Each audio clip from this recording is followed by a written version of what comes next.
Chega de encontrar um pouquinho de informação em cada lugar e depois ter que ficar montando aquele quebra-cabeça para tentar com que as coisas façam sentido. No vídeo de hoje eu vou te explicar tudo o que você precisa saber sobre a taxa Selic. Por isso, se você quer entender o que é a taxa Selic, por que é o investimento mais seguro do Brasil, para que ela serve, qual é o papel do Banco Central e como a taxa Selic afeta na sua vida, fique no vídeo até o final. Te prometo que vai valer muito a pena. O meu nome é Lucas Maurício e se esse assunto te interessa, já deixa aí o seu like, se inscreva, ative o sininho das notificações e compartilhe. Talvez você já saiba que eu lancei o meu primeiro e-book 100% digital, 100% gratuito. Nele eu te ensino como você faz para organizar a sua vida financeira, mesmo que você não entenda nada de finanças. Se você ainda não baixou, acesse o link que está aqui embaixo na descrição. Acessando o link, preenchendo o seu nome e o seu e-mail, você já vai receber o e-book diretamente no seu e-mail. Com isso, você entra na minha lista de contatos e vai ficar sabendo em primeira mão como você deve fazer para iniciar a sua caminhada rumo à independência financeira. Tudo isso com muito princípio e muita ética. O link está aqui embaixo, hein? Agora sim, vamos falar de taxa Selic. Com certeza você já ouviu falar nessa tal de taxa Selic. Sempre que ela é alterada para cima ou para baixo, a maioria dos jornais, telejornais acabam divulgando. A notícia geralmente é mais ou menos assim. O Comitê de Política Monetária do Banco Central decidiu por unanimidade reduzir a taxa básica de juros em 0,5 pontos percentuais. Com isso, a chamada taxa Selic passa a ser de 5% ao ano. O Banco Central afirmou que a inflação está controlada e que a economia se recupera de forma gradual. O grande problema aqui é que a maioria das pessoas que ouvem uma notícia como essas não fazem ideia do que estão ouvindo, não conseguem entender o que isso quer dizer ou qual é o impacto na vida. Mas, a partir de hoje, isso muda. Pelo menos para você que está assistindo esse vídeo e vai ficar comigo até o final. Vamos então ao primeiro ponto. Afinal de contas, o que é a taxa Selic? Selic é a abreviação para Sistema Especial de Liquidação e Custódia. Parece complicado, né? Mas na verdade não é. A Selic é simplesmente um sistema que tem como função guardar, anotar e operar os títulos públicos federais emitidos pelo governo. Esse sistema só pode ser acessado pelas instituições financeiras, ou seja, não está disponível diretamente para mim e para você. Diariamente, os bancos emprestam dinheiro uns para os outros, a fim de que eles possam suprir qualquer necessidade que ocorra no dia a dia. Como essa operação tem a mesma natureza de um empréstimo, então você sabe bem que todo empréstimo tem juros. Nesse caso, o juro que é cobrado é a taxa Selic Overnight. Ela tem esse nome justamente pela característica desses empréstimos serem tomados geralmente na noite de um dia até o dia seguinte. Você sabe também que toda vez que você vai tomar dinheiro emprestado, você tem que dar alguma garantia de que você vai pagar isso. No caso desse tipo de empréstimo, a garantia que um banco oferece ao outro é justamente os títulos públicos federais que ele tem no nome dele. Então ele toma dinheiro emprestado, paga uma taxa de juros e como garantia ele coloca os títulos públicos federais. No dia seguinte, quando ele for pagar por esse empréstimo, ele devolve o valor total que ele emprestou, mais os juros e pega de volta a garantia que ele ofereceu. Repara numa coisa, geralmente a taxa de juros ela é proporcional a dois fatores, o risco da operação e o tempo da operação. Ou seja, quanto maior é o risco e o prazo, maior tende a ser a taxa. Sendo assim, a Selic Overnight é justamente uma taxa com um menor prazo, ou seja, um dia, e com um menor risco, já que são utilizados os títulos públicos federais. Exatamente por isso, a Selic Overnight representa a menor taxa de juros do mercado e por isso ela é chamada de taxa básica de juros. Talvez você já tenha ouvido esse nome por aí. Agora, vamos avançar para o segundo ponto. Por que ela é considerada o investimento mais seguro? Algo vinculado ao governo federal possa ser considerado seguro. Afinal de contas, todo dia acontece alguma coisa estranha, uma notícia em relação à política, não é mesmo? O fato é de que, mesmo assim, Selic é considerado o investimento mais seguro. Eu vou te explicar por quê. O primeiro ponto é que o Banco Central, através da Casa da Moeda,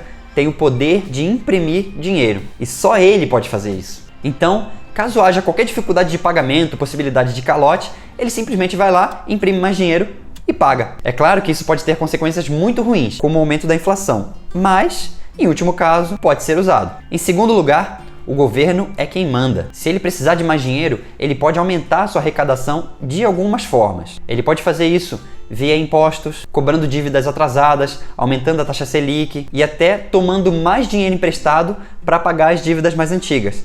Essa é a chamada rolagem da dívida. quando se gera uma dívida nova para pagar uma dívida que está vencendo agora, ou seja, uma dívida antiga. Em terceiro lugar, se o país quebrar, é porque todo o resto já quebrou antes. Imagina que rolou uma crise tão forte aqui que nem o próprio país conseguiu segurar a bola e acabou quebrando. Antes disso acontecer, o país, através do governo, já tomou diversas atitudes, diversas medidas para tentar reverter a situação. Como consequência, população, empresas, instituições acabaram falindo nesse meio do caminho. Elas sofreram com essas medidas provocadas pelo governo. Ou seja, se você tinha investimentos nessas instituições que quebraram, você já perdeu dinheiro. Por fim, qual é o último lugar em que você tem esperança de receber seu dinheiro de volta? Justamente quando ele está investido no governo, como é o caso dos títulos públicos federais. Agora, caminhando para o terceiro ponto, a gente já está na metade, hein?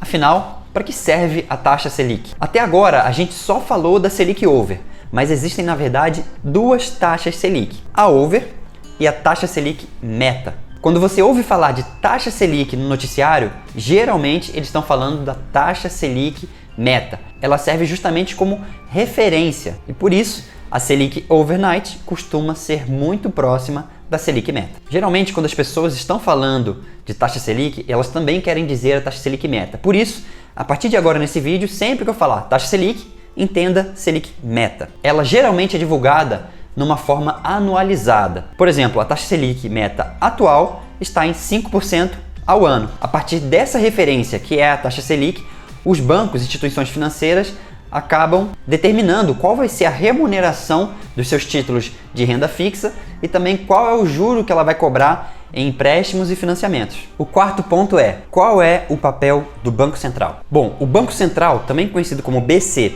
ou Bacen, tem algumas funções. Por exemplo, inserir ou retirar moeda do mercado, controlar a quantidade de moeda estrangeira que circula pelo país e definir a taxa básica de juros. Quando a gente fala de regulação da taxa de juros, isso acontece através do Copom, o Comitê de Política Monetária, que se reúne a cada 45 dias para definir se a taxa Selic vai cair, se manter ou subir. Eles também divulgam qual é a perspectiva para essa taxa, se no futuro ela deve subir, manter ou cair.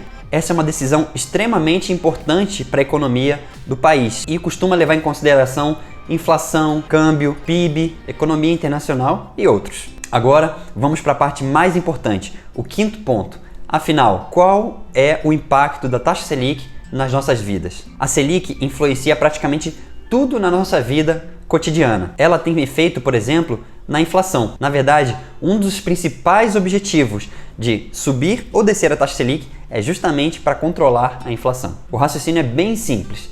Se a inflação mede a variação dos preços, quando a inflação está alta, isso quer dizer que os produtos e serviços estão ficando mais caros mais rapidamente. Para diminuir esse efeito, o Banco Central pode decidir por aumentar a taxa Selic, porque assim consumir vai ficar mais caro e os preços tendem a dar uma segurada. Para explicar um pouquinho melhor, pensa no seguinte: com a Selic mais alta, os empréstimos, financiamentos, os juros de modo geral também tendem a subir. Com isso, você consumir algumas coisas tende a ficar mais caro.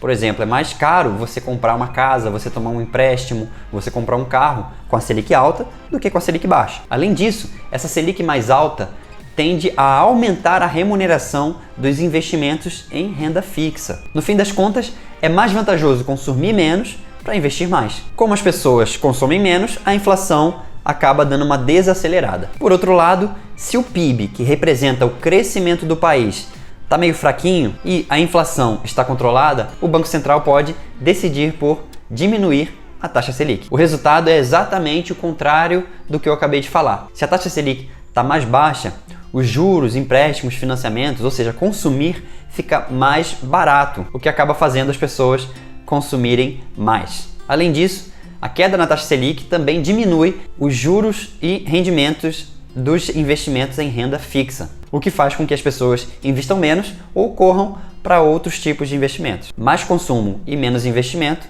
acaba fomentando o crescimento do PIB. O detalhe é que, como o consumo aumenta, isso pode ter um efeito negativo de alta da inflação. Agora, falando de bolsa de valores, o impacto é que uma Selic alta tende a não ser favorável para investimentos na bolsa. Pensa o seguinte: se os investimentos atrelados à taxa Selic são também os investimentos mais seguros e eles estão com um rendimento lá em cima, Por que você colocaria, por exemplo, seu dinheiro em ações, correndo muito mais risco, se talvez esse investimento não tenha uma rentabilidade tão superior assim à taxa Selic para valer a pena o risco a mais? Por outro lado, uma Selic mais baixa acaba influenciando os investidores a correrem em direção aos investimentos de renda variável. A Selic também se relaciona com o câmbio. Se uma Selic alta aumenta o rendimento de um investimento em renda fixa, o capital estrangeiro, o investidor que está lá fora, olha para o Brasil e vê uma chance boa de ganhar uma boa rentabilidade com baixo risco, já que é um investimento atrelado ao governo. Sendo assim, começa a entrar um monte de moeda estrangeira, um monte de dólar aqui para o Brasil. E aí, pela lei da oferta e da demanda, você sabe, se aumentou a oferta de dólar, o preço do dólar em relação ao real cai, então o dólar fica mais barato. Então, Selic alta, dólar barato. O inverso também é verdadeiro. Se a Selic cai, esses investimentos em renda fixa passam a não ser tão interessantes mais. Então o capital estrangeiro sai do país, tornando a moeda mais escassa, então o dólar se valoriza em relação ao real. Selic baixa, dólar caro. E quanto à relação da Selic com a renda fixa? Você já deve ter entendido, mas eu vou explicar um pouquinho melhor. Quando a Selic varia, imediatamente o investimento no Tesouro Selic varia junto, já que ele reflete exatamente a taxa Selic. Agora, falando em outros investimentos em renda fixa, eles tendem a seguir o CDI, que segue muito de perto a Selic. O CDI é o Certificado de Depósito Interbancário e ele é muito parecido com a Selic Over. A diferença é que, em vez de um banco pegar dinheiro com outro, colocando como garantia os seus títulos públicos federais, ele coloca como garantia a sua própria solidez. Quando isso acontece, a taxa de juros dessa negociação de empréstimo é o CDI e não a Selic Over. A Selic também influencia na poupança. A partir de 2012 foi criada a nova poupança. Nesse modelo, ela varia de acordo com a variação da Selic. Funciona exatamente assim. Se a Selic for maior que 8,5% ao ano, a poupança rende 0,5% ao mês mais TR, que é aquela taxa referencial. Por outro lado, se a Selic estiver em 8,5% ou menor, a poupança rende 70% da taxa Selic. E o seu emprego tem algo a ver com a taxa Selic? Indiretamente, sim. Quando a Selic sobe, a economia como um todo tende a ficar meio travada, porque o consumo, você já sabe, acaba diminuindo. Se o consumo diminui, você concorda que não tem por que as empresas, indústrias, continuarem produzindo na mesma velocidade que produziam antes? Então elas acabam reduzindo a sua produção. Se reduz a produção, não tem por que ter tantos funcionários assim. Então eles acabam demitindo alguns funcionários que não são mais necessários. Então, de certa forma, a Selic mais alta faz com que o desemprego também aumente. Agora, se você ficou até o final, meus parabéns. Por isso eu vou te dar um bônus aqui. E o bônus é, em que momento a gente está? Bom, você já deve saber que a gente está no patamar mais baixo histórico da Selic, 5% ao ano. Isso significa que as pessoas estão aumentando o risco das suas carteiras, transportando um pouco do dinheiro que estava lá na renda fixa para renda variável. Com isso, a bolsa sobe e você deve estar vendo também no noticiário a bolsa bater recorde atrás de recorde de alta. A gente já começa a ver também uma recuperação do PIB, já que a inflação está controlada. Por fim, o dólar está alto, chegou recentemente à casa dos R$ 4,20 e o desemprego, felizmente, está diminuindo. E aí, o que você achou dessa verdadeira aula sobre a taxa Selic? Eu te contei tudo o que você precisa saber sobre ela. Se mesmo assim ficou qualquer dúvida, não se acanhe. Coloque aqui a sua dúvida nos comentários. Não se esqueça de deixar o seu like, se inscrever, ativar o sininho das notificações e compartilhar. Um abraço e até a próxima!